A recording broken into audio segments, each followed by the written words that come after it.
हे दोस्तों, इस दुनिया में वैसे तो बहुत से ट्रीज़ हैं और उन्हें होना भी चाहिए, क्योंकि जाने अनजाने में हम लोग इन्हीं ट्रीज़ से निकलने वाले ऑक्सीजन की वजह से ज़िंदा हैं। लेकिन फिर भी हम लोग ट्रीज़ को बिना सोचे समझे काटते रहते हैं, बजाय उन्हें उगाने के।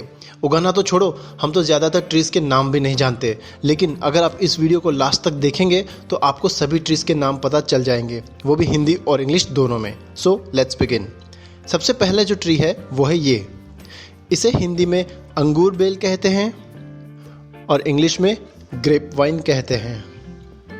इसे हिंदी में जूट या पटसन कहते हैं और इंग्लिश में जूट कहते हैं। इसे हिंदी में नीम का पेड़ कहते हैं और इंग्लिश में नीम कहते हैं। इसे हिंदी में शाहबलूत या बलूती कहते हैं और इंग्लिश में ओक कहते हैं। इसे हिंदी में चीड़ का वृक्ष कहते हैं और इंग्लिश में पाइन कहते हैं। इसे हिंदी में अशोक का पेड़ कहते हैं और इंग्लिश में पोलियाल्थिया कहते हैं। इसे हिंदी में चंदन वृक्ष कहते हैं और इंग्लिश में सैंडल कहते हैं। इसे हिंदी में रोहिड़ा या शीशम वृक्ष कहते हैं और इंग्लिश में शीशम कहते हैं। इसे हिंदी में सागवान या सागौन कहते हैं और इंग्लिश में टीक कहते हैं।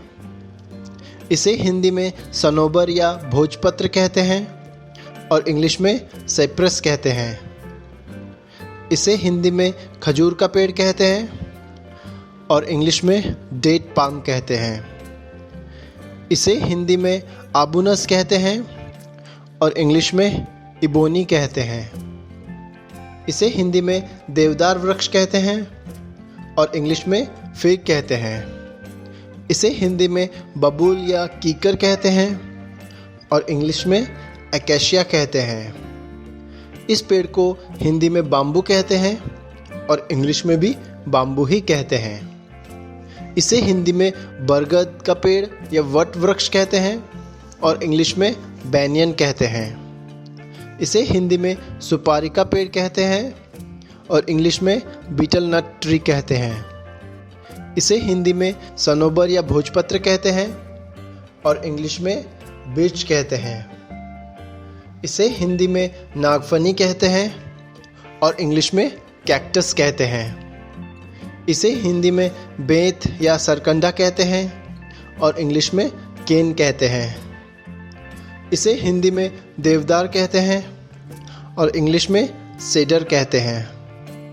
इसे हिंदी में शंकु वृक्ष या कॉनिफर कहते हैं और इंग्लिश में कॉनिफर कहते हैं।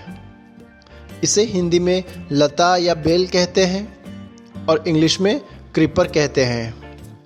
इसे हिंदी में चीकू वृक्ष कहते हैं और इंग्लिश में सपोडिला ट्री कहते हैं।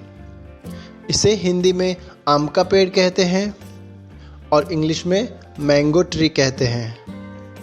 इसे हिंदी में केले का पेड़ कहते हैं और इंग्लिश में बनाना ट्री कहते हैं। इसे हिंदी में गुलमोहर का वृक्ष कहते हैं और इंग्लिश में डेलोनिक्स रेजिया कहते हैं। और इस वीडियो का जो आखिरी यानी कि 29वां पेड़ है वो है ये। इसे हिंदी में नारियल का पेड़ कहते हैं और इंग्लिश में कोकोनट ट्री कहते हैं। तो दोस्तों, इस वीडियो में मैंने आपको 29 पेड़ों के नाम बताए हैं, वो भी हिंदी और इंग्लिश दोनों में। उम्मीद करता हूँ आपको ये वीडियो पसंद आया होगा और इसकी इन्फॉर्मेशन आपके काम आएगी। लाइक करें वीडियो को और शेयर करें अपने फ्रेंड्स के साथ और कमेंट करके बताएं कि इस ट्री को इंग्लिश में क्या कहते हैं। सब्सक्राइब करें चैनल संजय मीना को और बेल आइकन पर क्लिक करके नोटिफिकेशन ऑन कर लें ताकि आप मेरे आने वाले इन्फॉर्मेटिव वीडियोज़ देख सकें। Finally, thank you for watching the video.